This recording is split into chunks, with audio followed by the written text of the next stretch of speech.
De nombreux pays et individus tombent dans le piège de la sécurité à cause de la propagande des États-Unis. Ils pensent qu'il y aura une guerre entre la Chine et d'autres nations, alors ils croient qu'ils devraient acheter plus d'armes et privilégier la sécurité au détriment du développement. Ils décident de s'occuper des problèmes de développement plus tard. Mais le fait est que, une fois que vous manquez la fenêtre stratégique d'opportunité, c'est une catastrophe, non seulement pour les habitants de Taïwan ou de la Chine continentale, mais pour le monde entier.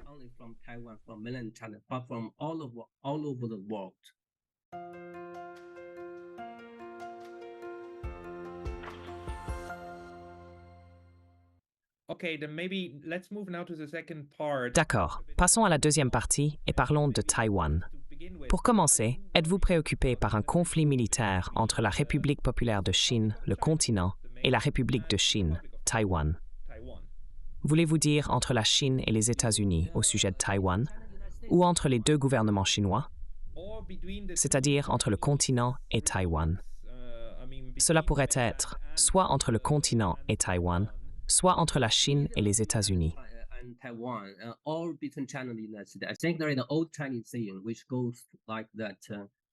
Je pense qu'il existe un vieux proverbe chinois qui dit ceci: « Nous ne provoquons ni n'initions de troubles, mais nous n'avons pas peur de les affronter lorsqu'ils nous sont imposés. » Par exemple, pendant la guerre de Corée, l'armée chinoise était bien moins avancée que celle des États-Unis en termes de capacité. Donc si vous demandez si nous avons peur, la réponse est non. Nous ne provoquerons pas, mais nous tiendrons bon face à l'adversité. En ce qui concerne spécifiquement la question de Taïwan et la situation hypothétique d'une guerre entre la Chine et les États-Unis, je crois que nous mènerions une guerre juste. Nous lutterions contre une guerre injuste, car il n'existe aucune base légale pour une intervention militaire des États-Unis dans les relations à travers le détroit. De nombreux gouvernements mondiaux engagent des pourparlers bilatéraux avec des universitaires américains. D'après mon expérience, environ 80% des universitaires américains, lorsqu'on leur demande sur quelle base légale les États-Unis pourraient intervenir militairement dans les relations à travers le détroit, mentionnent la protection de la démocratie comme leur raison. Cela représente les premiers 80%. Un autre 15% affirme que c'est parce que les États-Unis ont des lois nationales internes qui se rapportent à la question.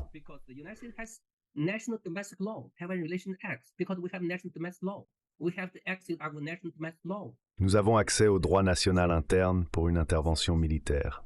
C'est le deuxième point.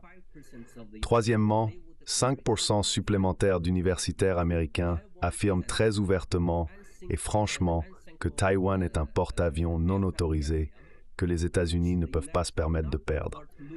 C'est très important géopolitiquement et militairement.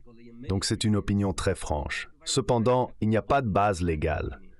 Je veux dire, ni pour la protection de la démocratie, ni pour l'invocation du droit interne. Il n'y a de base légale pour qu'un État utilise la force contre un autre État dans les relations internationales. Cela est dû au fait que, dans la Charte des Nations Unies, l'article 2 mentionne le principe fondamental du droit international, qui est l'interdiction de l'usage de la force dans les relations internationales, avec seulement deux exceptions. L'une est la légitime défense, et l'autre est l'autorisation du Conseil de sécurité de l'ONU. Mais ni la protection de la démocratie, ni l'invocation du droit interne ne tombent dans ces deux exceptions. Je veux dire, si le droit interne ou la protection de la démocratie pouvait être une base légale pour qu'un État utilise la force contre un autre État, alors il y aurait le chaos. Par exemple, chaque fois que le Japon voudrait combattre un autre pays, il pourrait juste prétendre qu'ils appliquent le droit interne comme prétexte pour utiliser la force. Il n'y a pas de base légale. Le problème, c'est que les États-Unis et l'Europe se fichent du droit international. Nous le savons. Ils s'en moquaient lorsqu'ils ont envahi l'Irak, lorsqu'ils ont bombardé la Serbie, ou lorsqu'ils ont fourni des armes à Israël pour bombarder les Palestiniens. Les grandes puissances utilisent le droit international pour justifier leurs actions, mais ne se sentent pas liées par celui-ci. Ainsi, Nous savons que les États-Unis feront probablement quelque chose de préjudiciable. Ma crainte aujourd'hui n'est pas tant que les États-Unis interviennent directement pour aider Taïwan. Plutôt, mon inquiétude est qu'ils essayent de faire avec Taïwan ce qu'ils ont fait avec l'Ukraine. C'est-à-dire, ils utiliseront Taïwan comme un intermédiaire pour mener la guerre que les États-Unis veulent. Ils pousseront Taïwan dans un conflit avec la Chine continentale et essaieront d'affaiblir la Chine de la manière dont ils affaiblissent la Russie en ce moment. Pour les États-Unis, c'est un scénario idéal. Vous arrivez à mener une guerre et à affaiblir un ennemi stratégique sans subir de pertes vous-même. Il suffit de fournir quelques armes et cela stimule même votre propre économie, comme nous le voyons actuellement. Alors, où puis-je trouver de l'espoir? Mon espoir ne repose pas sur les États-Unis. Je pense que c'est une cause perdue. Mais j'ai l'espoir que les gens à Taipei et les gens à Pékin, les politiciens responsables des deux parties de la Chine, la République populaire et la République de Chine, puissent trouver une solution. Partagez-vous cet espoir? Ou pensez-vous que Taipei et Pékin peuvent désamorcer la situation?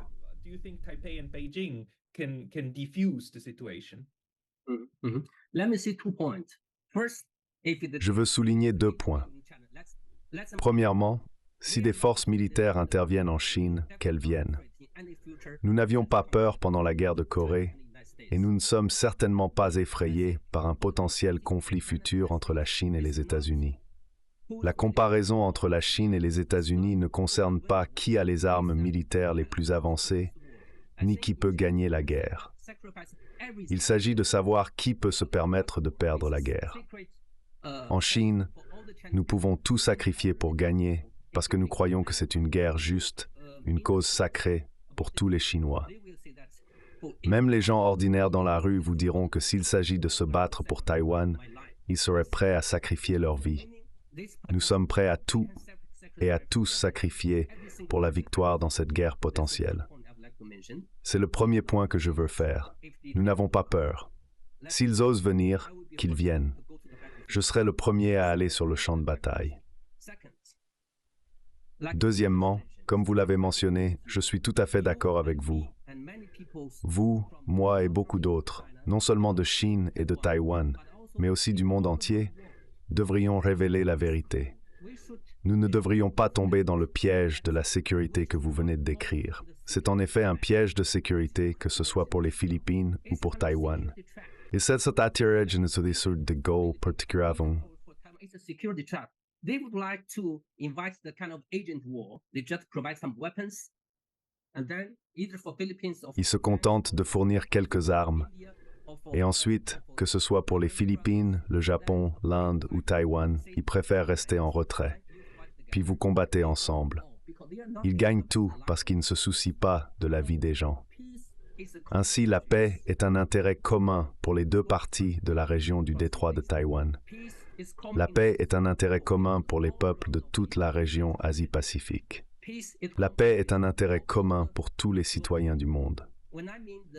Quand je parle du piège de la sécurité, je veux dire que les États-Unis essayent de relier tout aux préoccupations de sécurité nationale. Ils essayent de dramatiser la situation sécuritaire en Asie-Pacifique.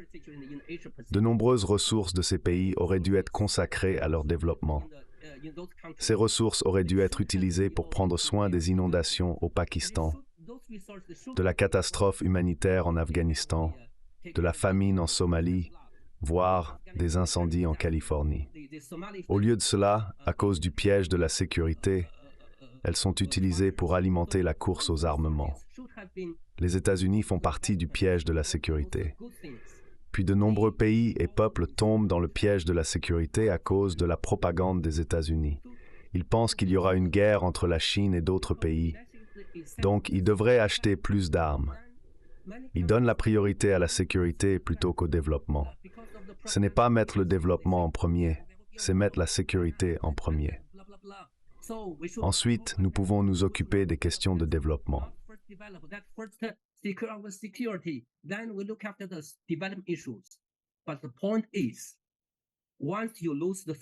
Le fait est que, une fois que vous perdez la fenêtre stratégique d'opportunité, c'est une catastrophe pour tous les peuples, pas seulement de Taïwan ou de la Chine continentale, mais du monde entier, y compris la région Asie-Pacifique. Nous avons tiré des leçons de l'Afghanistan, où ils sont partis sans considérer les conséquences, et du Vietnam, où il y a eu un conflit significatif parce que les États-Unis sont dans une autre partie du monde, l'Indo-Pacifique, et qui ne seront pas directement touchés. Ce que je veux dire, c'est que des gens, comme vous et moi, de Taïwan, du continent, des Philippines, de Corée du Sud, de Corée du Nord et du monde entier, devraient être très clairs. Nous ne devrions pas tomber dans le piège de la sécurité qui a été intentionnellement conçu par les États-Unis. Je voudrais également dire un mot au peuple japonais, puisque vous êtes basé au Japon. Je veux mentionner cela à cause des faits historiques. Le Royaume-Uni et l'Europe, en particulier le Royaume-Uni et la France, se sont battus pendant 100 ans, et l'Allemagne et la France ont également eu de nombreuses années de guerre dans leur histoire. Mais en fin de compte, ce n'est que lorsqu'ils ont atteint la paix qu'ils ont trouvé la prospérité. C'est la même chose dans la région Asie-Pacifique. Pourquoi la relation entre la Chine et le Japon, ou la Chine et l'Inde, devrait-elle être différente? Nous devons d'abord atteindre la paix. Ensuite, nous pourrons nous développer ensemble et atteindre la prospérité. L'histoire est la réalité, et nous devrions sérieusement nous en occuper, mais nous devrions aussi regarder vers l'avenir pour la prospérité de nos enfants et de la prochaine génération.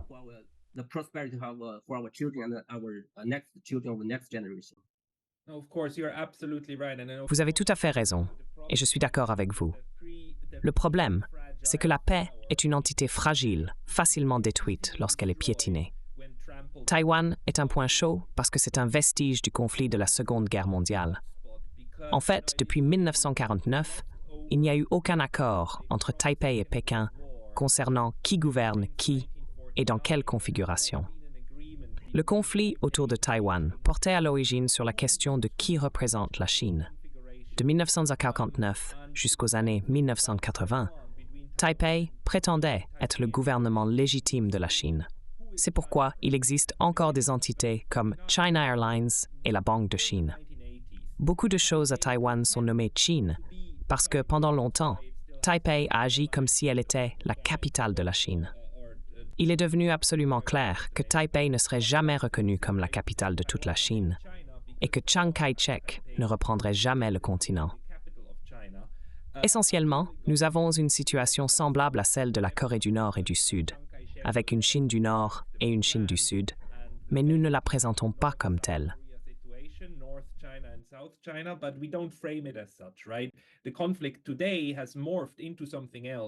Le conflit d'aujourd'hui a évolué. Le gouvernement de Taïwan, ou du moins certaines personnes à Taïwan, aimeraient être indépendants. Cependant, Pékin n'est pas d'accord, insistant sur le fait que Taïwan fait partie de la Chine. Ce désaccord est le cœur du conflit. Nous avons observé comment Hong Kong a été réintégré à la Chine sous le cadre « un pays, deux systèmes ». Ce cadre était censé permettre à Hong Kong de maintenir une constitution différente et de vivre sous un système juridique séparé. Cependant, je crois que le peuple taïwanais n'acceptera pas cet arrangement parce que l'accord a essentiellement atteint une impasse. Existe-t-il une solution politique qui permettrait aux deux entités, la Chine continentale, la République populaire et la République de Chine à Taïwan, de coexister comme elles le font actuellement? Actuellement, nous avons un statu quo qui est paisible et prospère. La question est, comment pouvons-nous maintenir ce statu quo paisible et prospère sans glisser vers la guerre?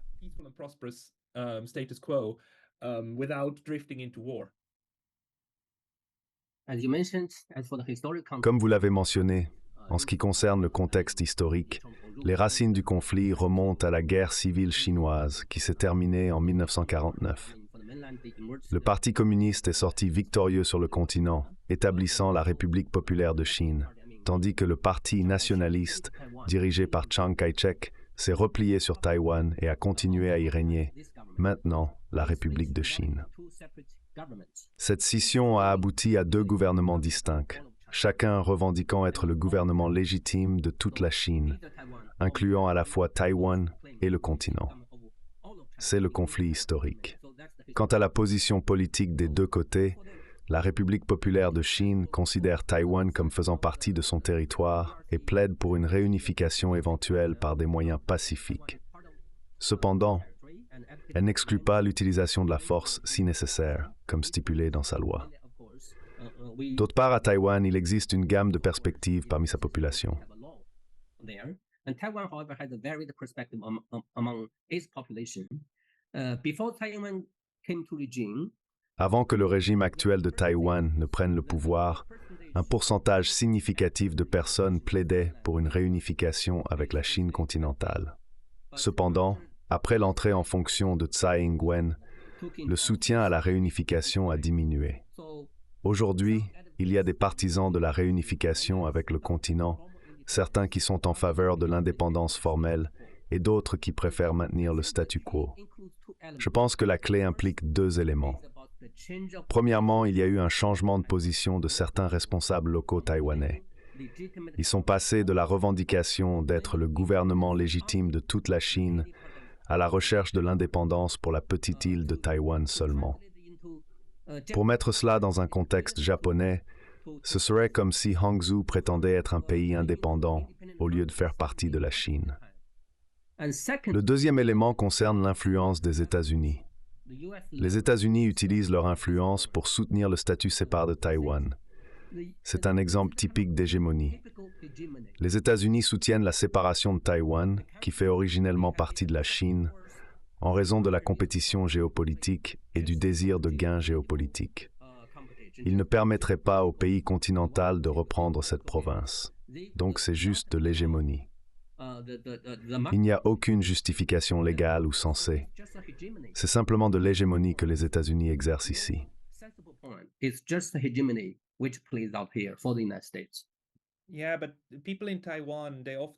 Oui, mais les gens à Taïwan disent souvent que bien que Pékin ait officiellement revendiqué Taïwan depuis les 70 dernières années, en pratique, il n'a jamais eu ses soldats sur le sol taïwanais, n'est-ce pas? Le fait est que nous avons un gouvernement à Taïwan qui est indépendant du gouvernement de Pékin. Nous avons deux entités politiques séparées. Comprenez-vous que les Taïwanais aimeraient maintenir leur statut indépendant, ce qui inclut d'avoir leur propre passeport et ainsi de suite. Cette indépendance leur permet de s'engager de manière significative sur la scène internationale. It allows them to do a lot in the international world. Je ne reconnaîtrai pas cela, bien sûr, et je ne le comprendrai pas simplement à cause de l'hégémonie des États-Unis. De plus, l'esprit de certaines personnes est lavé de cerveau par la propagande. Mais en fin de compte, je crois que nous le reprendrons. Laissez-moi vous donner deux exemples. J'ai souvent eu des réunions avec des amis taïwanais, comme je l'ai mentionné plus tôt avec mon collègue. Un exemple est donné par l'un de leurs capitaines de la marine. Aussi, si vous regardez la carte officielle et la constitution de Taïwan, c'est toujours celle qui a été produite en 1947. Un de mes amis, dont la ville natale est dans la province du Hunan, m'a dit que dès qu'il prendra sa retraite de sa position officielle, son premier souhait est de visiter la Chine continentale pour rendre hommage à ses ancêtres dans la province du Hunan. Le lien culturel et spirituel est toujours là. Cela malgré des années de développement et la compétition entre les États-Unis et la Chine. Donc nous sommes dans une situation difficile, mais cela ne signifie pas que nous devons accepter les effets négatifs produits par ces éléments adverses.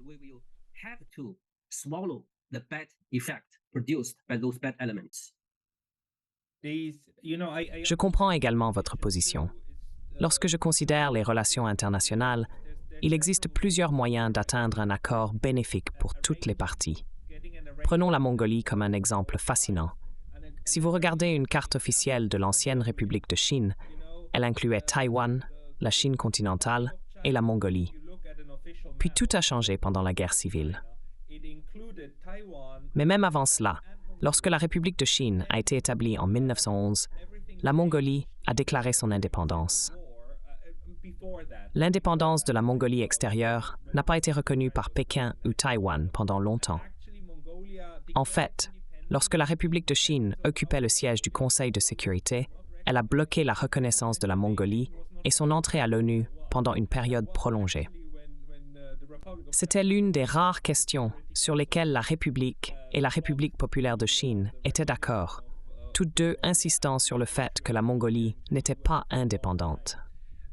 Cependant, au début des années 1960, la République et la République populaire ont cessé de s'opposer à l'indépendance de la Mongolie. Aujourd'hui, la Chine n'a aucun problème avec la Mongolie. C'est un État indépendant qui entretient une bonne relation mutuellement bénéfique avec la Chine. Alors, pourquoi la République populaire de Chine n'adopterait-elle pas une approche similaire à l'égard de Taïwan? Il pourrait dire « Faites ce que vous voulez. Nous serons amis quoi qu'il en soit. Nous appartenons à la même famille. Peu importe comment vous vous gouvernez. »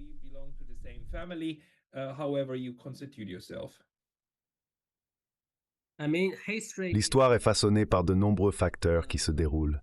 Je ne ferai pas de commentaires sur l'histoire. La réalité est ce qu'elle est, indépendamment des raisons qui la sous-tendent. Cependant, je veux dire que les anciens présidents ne peuvent être tenus responsables des opérations ou des approches futures. Donc je maintiendrai ma position. Il n'y a pas de sacrifice, pas de troisième voie. Quant à Taïwan, nous sommes déterminés à la reprendre, quel que soit le sacrifice à faire.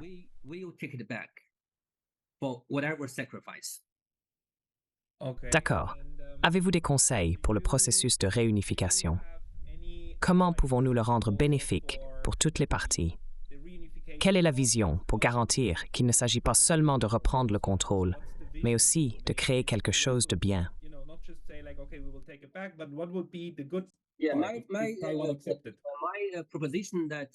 Ma proposition est de promouvoir davantage de communication entre les gens.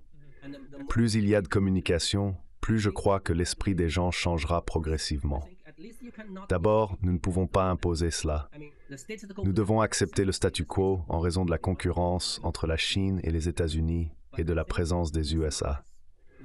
Cependant, tant qu'il y aura une communication accrue entre Taïwan et la Chine continentale, je pense que les gens commenceront à changer d'avis. Il n'est pas juste d'imposer quelque chose à autrui, mais à mesure que davantage de personnes visiteront la Chine continentale et verront les progrès réalisés là-bas, elles réaliseront que la Chine n'est pas telle qu'elle a été dépeinte par la propagande américaine. Ils commenceront à penser différemment. Idéalement, le résultat final entre la Chine continentale et Taïwan devrait être que nous nous développions très rapidement, tant politiquement qu'économiquement. Puis si un jour Taïwan se retrouve très en retard par rapport à la Chine continentale, ce sera le moment où les Taïwanais pourraient choisir volontairement de se réunir avec la Chine. C'est le scénario idéal dans mon esprit.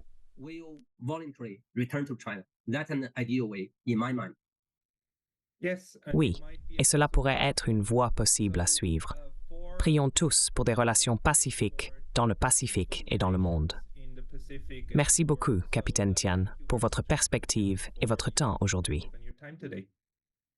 Merci Pascal pour l'opportunité. J'ai apprécié la conversation.